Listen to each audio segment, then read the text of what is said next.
I'm Keisha, and today I wanted to talk to you about the biggest challenge I had as a homeschooling mom. So years ago, I started to homeschool my two youngest sons of 4 children, and they were in grades 2 and grades 4. I felt led by God that this was the path for me to go on with my boys. And also I'd been introduced to a family that was homeschooling their son always. And he was 11 at the time, and he was a walking genius, a walking encyclopedia. And I was so inspired. And also there was a need in my boys, really doing well in school. The younger one of the two wasn't really being challenged, wasn't interested. The teachers could not motivate him. I could not motivate him. There's just a lack of interest. And my other one, there was a lack of interest too, but it was different in that it was basically like he wasn't really following what was going on, whereas the other one just wasn't interested with what was going on. So I started homeschooling them, and let me just say, I grew up in Jamaica, and in Jamaica, at the time, I think things have changed now, but at the time, their biggest priority for the early years of your life up until grade 5, 6, their biggest priority that I experienced anyways it was the 3 R's: reading, writing, arithmetic. Their only priority, I should say. That's all we did. We did math and English, writing, day after day after day. We didn't do gym, we didn't do art, we didn't do music, we didn't do nothing else besides the 3 R's.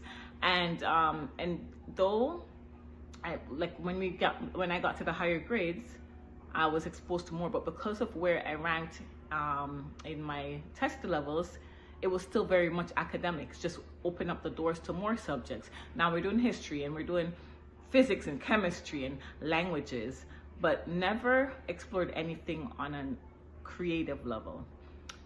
Came to Canada, went off to university, and majored in English. So again, we don't really explore anything on the creative side.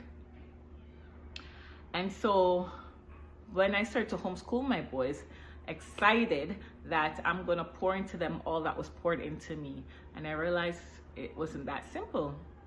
My boys were not academics. They didn't learn the way I learned, and they weren't interested to learn how I learned. They very much like math, and we could do math for hours. We could do math all day, but once I introduced another subject, there was no interest. I completely lost them. And so my challenge was me, with the way that I was programmed, how to reach them, because they weren't programmed like me, and they had no desire to be programmed like me. And I believe that happens in school all the time.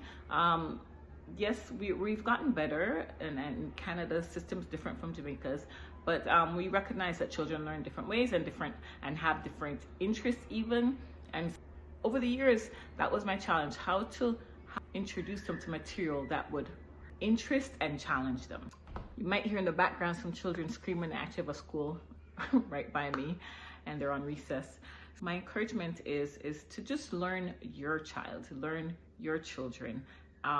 Go with the flow, learn what they love, what they enjoy, what they draw to, and then continue to explore that with them. Continue to give them material to feed that desire. If you see a weakness in them that needs to be strengthened, of course, work on that as well. But don't make the criteria that they have to be knowledgeable in everything, that they have to meet the man-made criteria of the schools. But know that they're going to be okay in this world, in this age, and what's coming ahead. The biggest thing, the most crucial thing, is that they are grounded, that they are confident, that they are accepting of who they are as individuals, and that they know how to access information. They know how to learn in this world from every experience around us. Learn even when they go outside to walk the dog, they're aware of what's going on. Learn from what they see all around. It's not limited to a book. So yeah, that was my biggest challenge, learning how to teach my boys that are more sports inclined and not so much academic. But that's it for today. Thank you for watching, and I'll see you in my next video. Peace.